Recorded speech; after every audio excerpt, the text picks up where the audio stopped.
right, so tonight is the second part of Take Me Out to the Ball Game, Major League Scout Day, Scout Night, recruiting and other activities involving scouts. And tonight we'll be covering American League teams. Of course, my name is Greg Sweatmon. I'm from the Greater Alabama Council and Coosa Lodge. So our first team tonight is the Baltimore Orioles.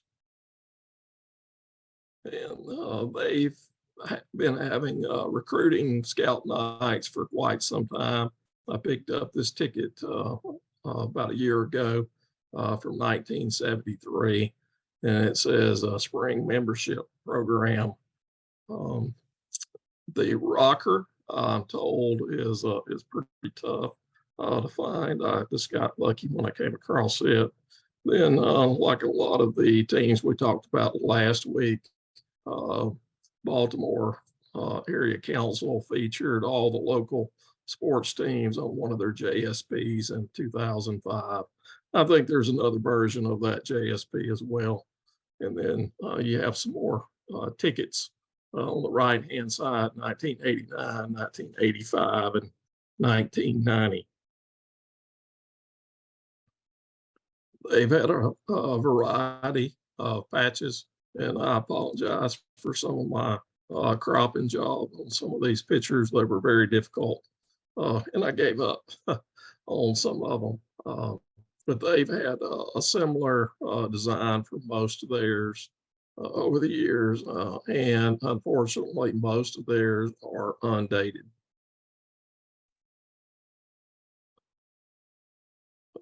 Also found an image of this Philmont contingent neckerchief that features their mascot.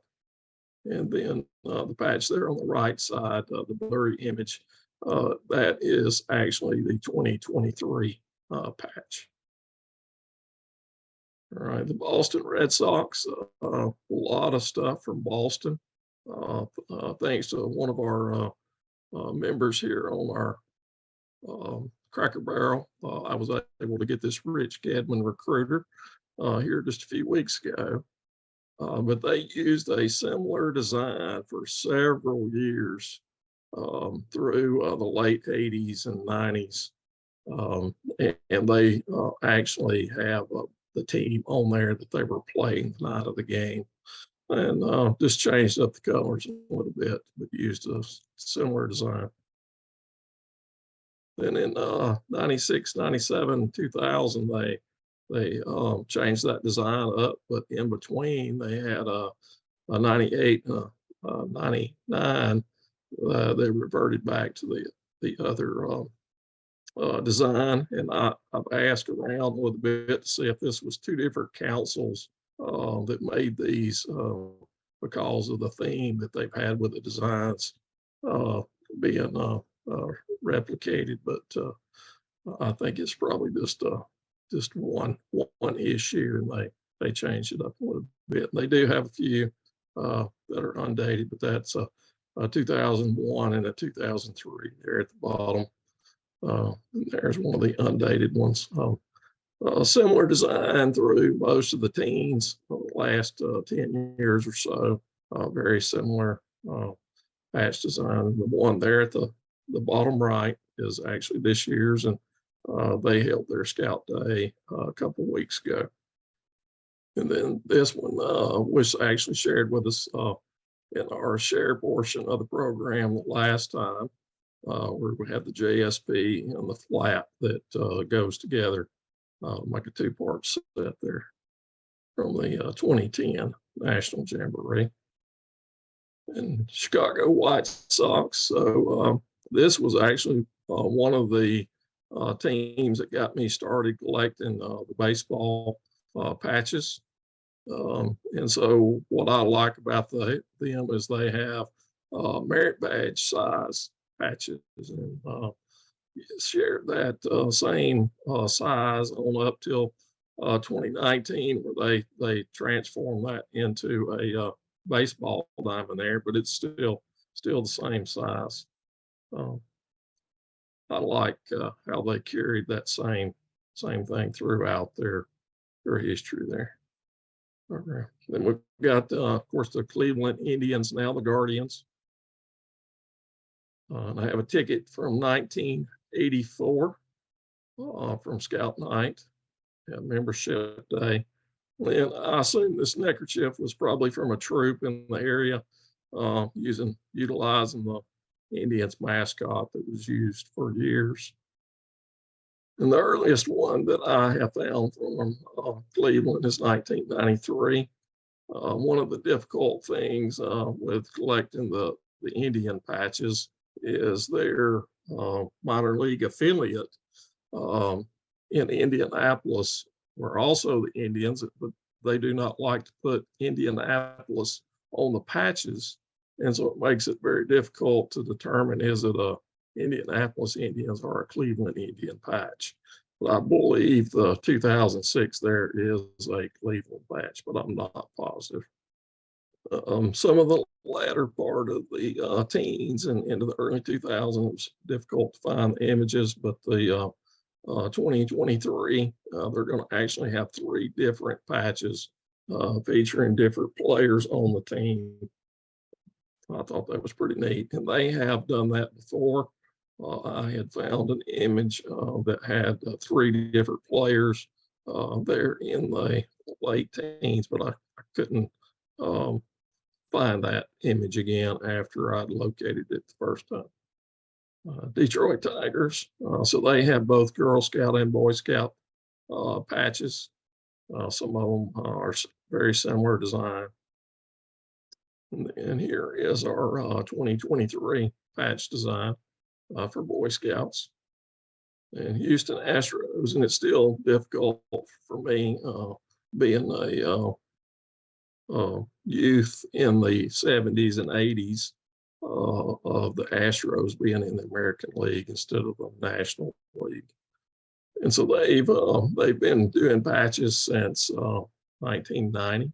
That's the first patch up there in the upper left. And they use similar designs throughout there. They'll have a few years where it's very similar, and then they'll change it up. And you can see there 10, 11, and 12, basically the same design. And so they've also had super salesman patches for their scout fair. And they've not only done that for the Astros, but the Texans and some of the other sports teams out there as well. But I was able to pick up these approval samples from 2006 and 7. Those are both there at the bottom, and you can see how the actual patch turned out different than the approval sample. There's slight differences there. The ball was bigger on the 2006, and the fleur-de-lis are bigger on the 2007, and the font's a little bigger. Then they picked up with another design on the mid-teens there, carried it through for several years. The undated one, I assume, is post 2017, but I do not have a date for it. Kansas City, they have produced several patches over the years, all the way back to recruiting patches that featured the Royals, the Chiefs, and several of their other sports teams. They also produce not only patches, but other, I guess you'd say 3D items. They've had towels, as you can see there. Last year, they had this challenge coin at the bottom, and the bottom left picture is the reverse side of it, and the middle picture is the front side of it. It's a very, very neat item. I was lucky to get that. But they've also had some other things like the glasses, and I would love to find a pair of the glasses that those scouts are wearing there. And then in the bottom right-hand corner, you've got the 2023 design.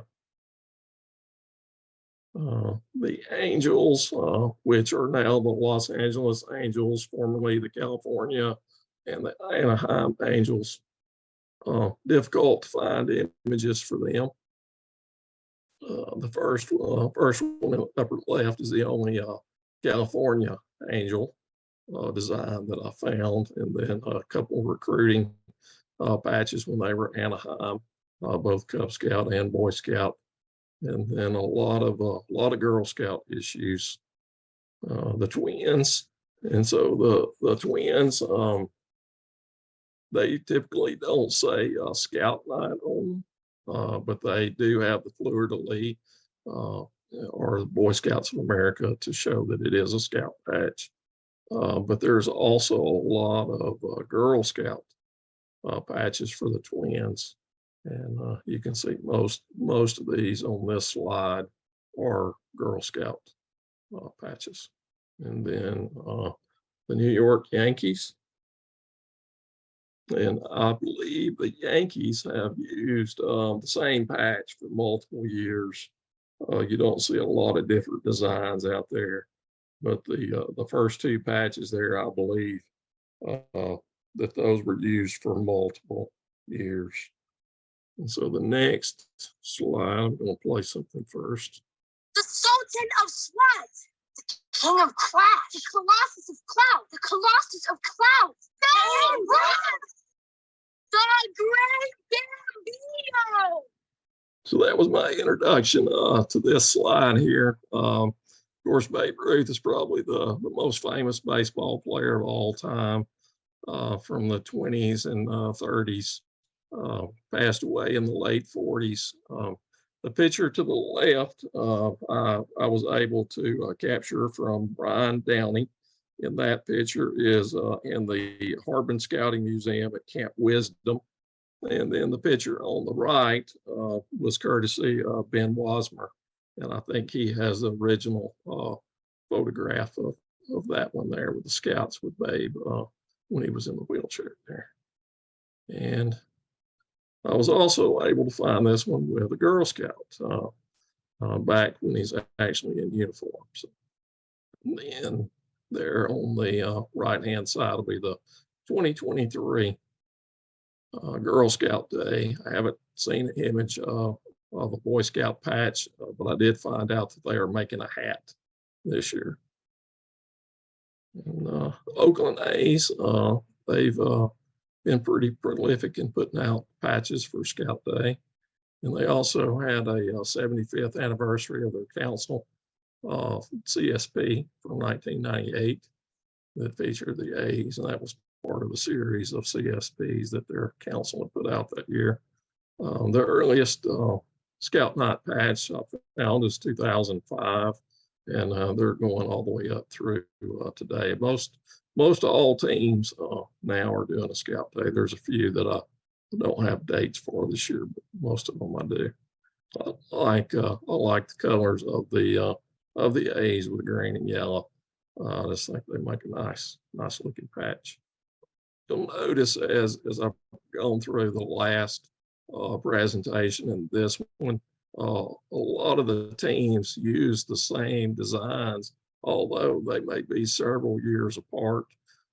Some teams actually might use the same design the same year in both major league and minor league teams will use these designs and just tailor it to their team. As you look at that 2016 patch, just remember that design because that will pop up here again later in the presentation. The Mariners. The Mariners are notorious for not dating their patches too, so it's hard to place where they actually fall in line. And some of the more recent ones, the one on the right, I believe is going to be this year's patch. The Tampa Bay Devil Rays, so similar to the Marlins. The local lodge there has done several patches to commemorate the Devil Rays. Their first patch was in 1998. They had a two-piece set for the lodge, and a neckerchief, and then a back patch. That's the center of that is chenille. Has a little texture to it. Some very nice looking patch. They've had some baseball cards. There's actually another baseball card as well as the Carl Crawford card that they've made. In 2006, they did something that was a little unique. They had 3 different scout nights, and you had to go to all 3 games to collect the pieces to put the whole design together. In 2009, they were also on their NOAC set. In the jersey patch, the dangle there is actually 2-sided. So that's both the front and the back of that patch. So there's that 2016 A's patch we showed. There it is for the Devil Rays for 2011. And in the bottom right-hand corner is your 2023 patch to celebrate their 25th year. Texas Rangers, they have done a lot of patches as well. A lot of roundup and recruiting patches through the years. And some of theirs are also undated. And I apologize for the color on some of these. My scanner doesn't like to pick up some of the reds. And then the baseball there in the bottom right-hand corner was actually recently on eBay. And then here's their 2023 versions, and they'll have 2 different patches for Boy Scouts and Girl Scouts. And Toronto, the last team in the American League. The only thing that I can find is part of their scout sport designs that they did in 76 and 77. I believe 77 is the only year that they did a Blue Jays patch. And then moving on from there, here is some more patches that are major league teams or major league players. This was the 2013 National Jamboree Coosa Lodge Greater Alabama set that featured Rickwood Field, which is America's oldest ballpark that's still in existence. And this was where the movie 42 was filmed, if you've watched that in the last few years.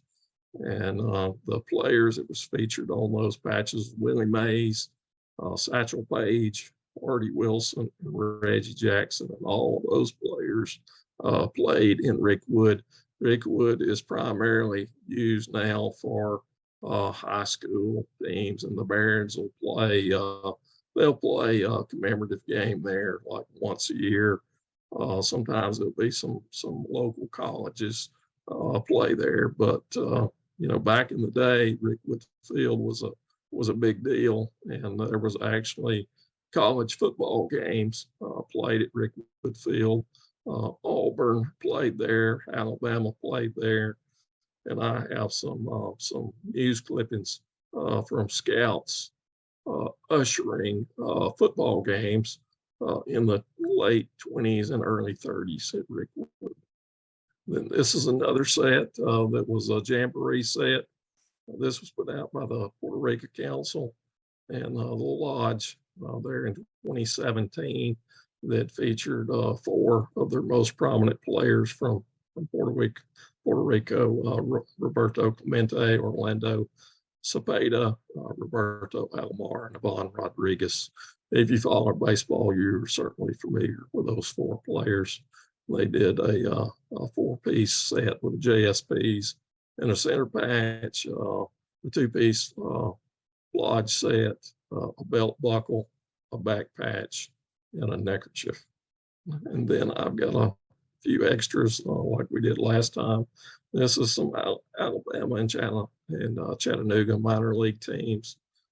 So first in Huntsville, we had the Huntsville Stars. That was an affiliate of the A's, and I actually went there when we were in Cub Scouts in 2007. I went to see, when I was a kid, I went to see Bo Jackson play for the Memphis Chicks against the Huntsville Stars. And now we have the Trash Pandas, who are an affiliate of the California, or not California, but Los Angeles Angels. And they're going to have two patches this year, one on 5/19 and another one in August. It'll have the same design, but it'll have the different date on it. And it also uses that same 2016 design on the A's that we saw for their 2022 patch. Then the Birmingham Barons have been around for years. They're a White Sox affiliate now. But back in the day, the old Birmingham Council held their expos out there at the Hoover Met. That's where they moved to after they moved from Rickwood Field. The Barons is the team that I most often went to see when I was a kid in Birmingham. And I have a one neat thing in doing some research. One of the local newspapers, I actually found an article where my grandpa went in the 50s on Sunday afternoon. It listed all the people from Coleman County that had went to see the Barons that Sunday afternoon. I thought that was neat. Try to get down to Birmingham each year to pick up those patches as they're put out. And they have had a couple of years where they did a Girl Scout patch as well. And Montgomery Biscuits. And there's been a 2006 NOAC set there for Alabama. But they've been pretty consistent, and they do the camporee and camp out there on the field as most teams do in association with the Scout Night.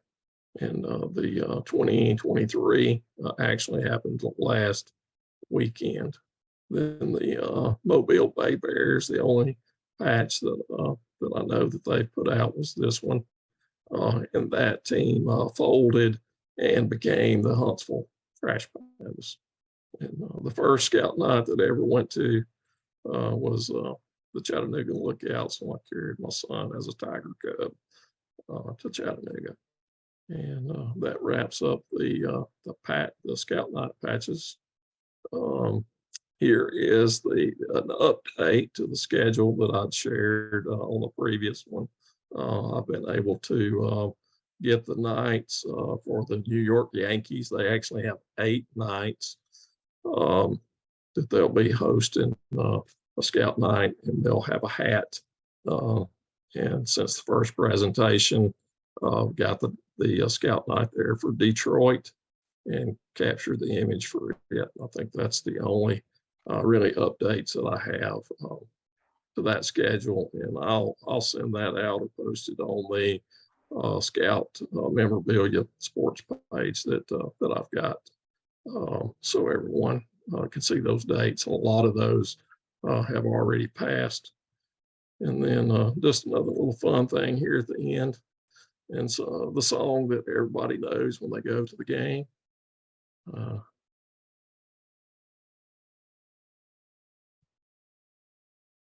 So that was a recent pickup. So Centerfield, Utah is where that's from. So thank you for allowing me to put this together and I'll share it with you. I have a lot of fun collecting these, and between the Usher patches and the Scout Nights, what had started as a side collection, it has become my primary focus as I have most of the OA and council and district pieces now, and looking for something to keep collecting. And this was it. And this will be a lot harder to finish than some of the other ones. So I appreciate everybody. Who commissions the patches, the teams or the councils? I think it's some of both. Most of the time it's the teams, but there has been some times that they come from the councils. So on, for example, in differences in some of the things. So like the St. Louis Cardinals, you can go online order a ticket and they'll mail you a hard ticket and the patch. Most places you have to pick up the patch at the game. Montgomery Biscuits, the council issues the patches down there. Huntsville and Birmingham, they issue their own patches and they're in control of those. I think it has transitioned over the years more from the council to the teams, so they can control their images and what's put out. Sort of a licensing deal. If anyone's ever dealt with some of the licensing issues you have when you're making Jamboree and NOAC patches, you know how particular people can be with their images and their likenesses, and you know, they just want to control that. So